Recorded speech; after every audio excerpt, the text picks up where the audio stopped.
सबैभन्दा पहिले हामी कम्प्युटरमा जान्छौँ। त्यसैगरी कम्प्युटर सी डिस्कलाई चाहिँ हामीले लोकल डिस्क सीलाई चाहिँ राइट साइड क्लिक गरिदिन्छौँ। त्यसपछि पछाडि प्रोपर्टिजमा जान्छौँ। त्यसैगरी हामी डिस्क क्लिनिङ अपमा जान्छौँ। अब केही मिनट केही समय यसले लिन्छ।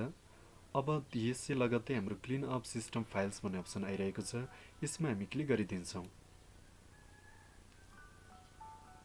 त्यसैगरी यहाँ केही समय केही टाइम लिन्छ, हामी प्रतीक्षा गर्छौँ।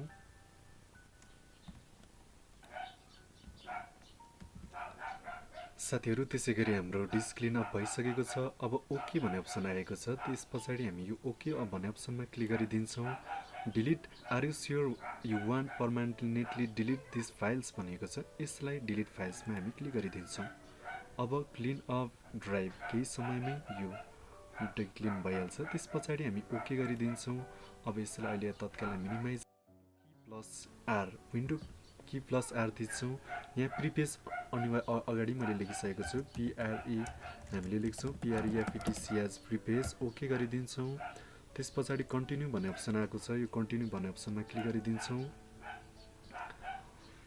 अब यो जति पनि देखिरहेको छ मेरो जम्मा अहिले 110 वटा यो फाइलहरू रहेछ। यो सबैलाई म कन्ट्रोल प्लस ए गर्छु।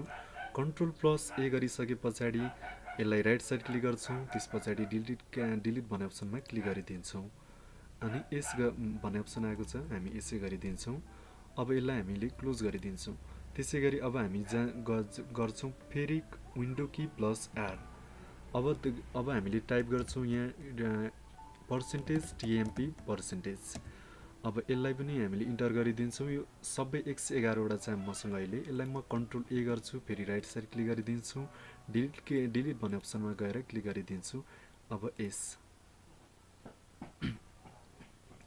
यो जति पनि देखाएको छ साथीहरू, यो चाहिँ यो हाम्रो डिलिट हुँदैन। त्यसको लागि चाहिँ हामीले do this for current files यसमा क्लिक गरिदिइसके पछाडि स्किपमा क्लिक गरिदिन्छौँ र हामी यसलाई क्लोज गरिदिन्छौँ। त्यसै गरी विन्डो की प्लस आर फेरि एकचोटि। अब हामी फेरि यहाँ टाइप गर्छौँ टिइएमपी टेम्प। ओके।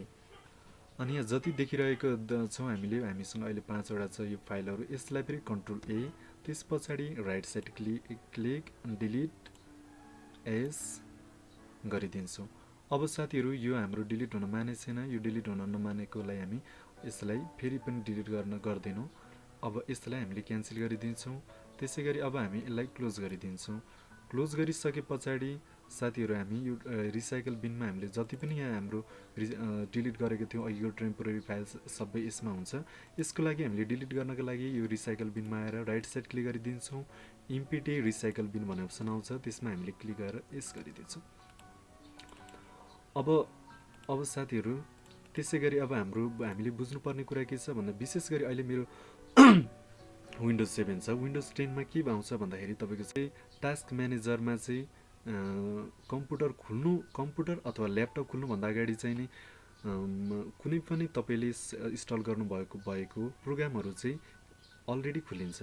त्यसको लागि हामीले त्यसलाई चाहिँ डिजेबल गर्न आवश्यक छ। डिजेबल गर्नको लागि चाहिँ कन्ट्रोल प्लस अल्टर डिलिट की थिच्नुहोस् अनि त्यस पछाडि तपाईँको यस्तो अप्सन आउँछ। अनि तपाईँले गएर यो टास्क म्यानेजरमा क्लिक गर्नुभयो भने तपाईँको यसमा के भन्ने अप्सन आउँछ, स्टार्टअप भन्ने अप्सन आउँछ। तपाईँको विन्डोज 7 मा यहाँ अहिले देखा परेको छैन, सो गराएको छैन। 10 मा त्यो आउँछ। त्यस पछाडि तपाईँको जति पनि खुलिरहेको तपाईँले जति पनि नचाहेको तपाईँलाई त्यो प्रोग्रामहरूलाई डिजेबल गर्न सक्नुहुन्छ। डिजेबल गर्नुभयो भने तपाईँको कम्प्युटर त्यो अलिकति स्लो हुनबाट अलि हटिदिन्छ। अहिले मैले यसलाई क्लोज गरिदिएँ। त्यसै गरी अब हाम्रो अर्को कुरा छ। अर्को हामीले के गर्छौँ भन्दाखेरि हाम्रो यो कम्प्युटरमा राइट साइड क्लिक गरिदिन्छौँ। त्यस पछाडि म्यानेज भन्ने अप्सन आएको छ, यसमा क्लिक गरिदिन्छौँ। यसपछि जान्छौँ हामी सर्भिस एन्ड एप्लिकेसन, यहाँ डबल क्लिक गरिदिन्छौँ। अब जान्छौँ हामी सर्भिसमा डबल क्लिक। अब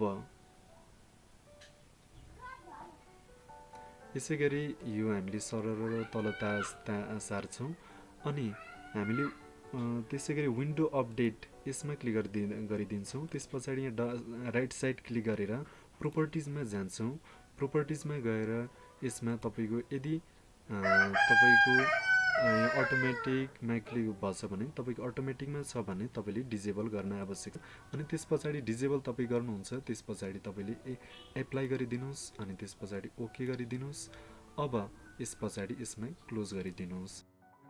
स्टार्ट बटनमा आउनुहोस्, त्यस पछाडि कन्ट्रोल प्यानलमा आउनुहोस्।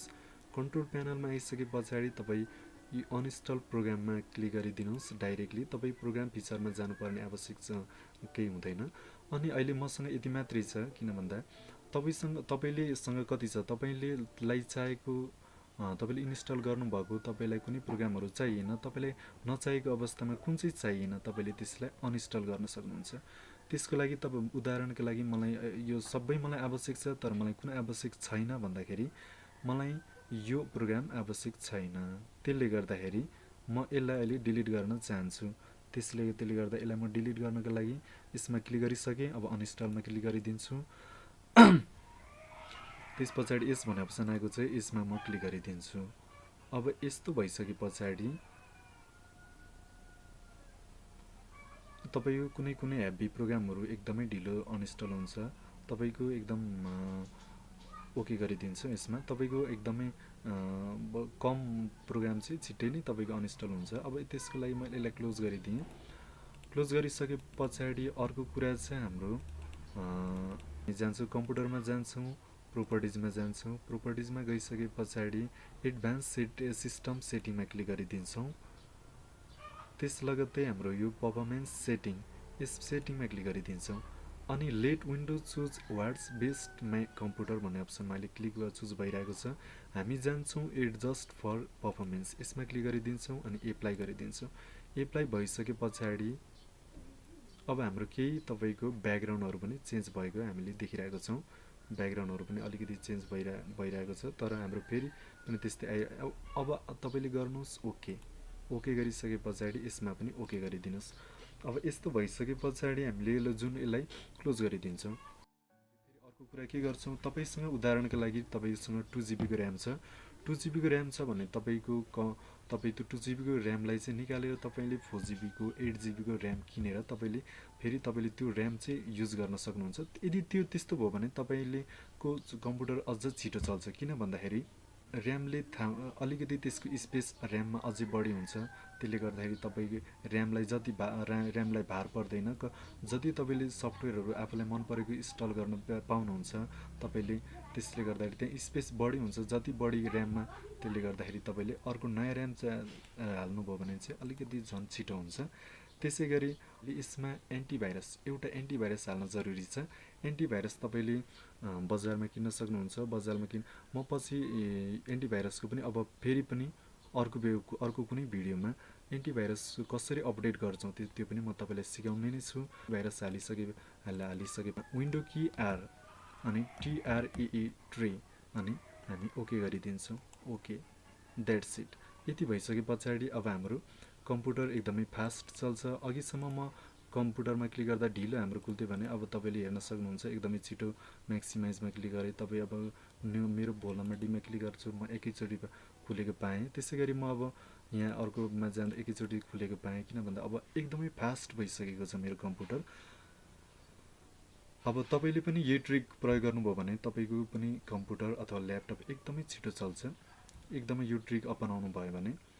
यो भिडियो कस्तो लाग्यो हजुरलाई? यो भिडियो यदि राम्रो लाग्यो भने तपाईँले लाइक, सेयर, कमेन्ट, सब्सक्राइब गरिदिनु होला। हस् त, यति भन्दा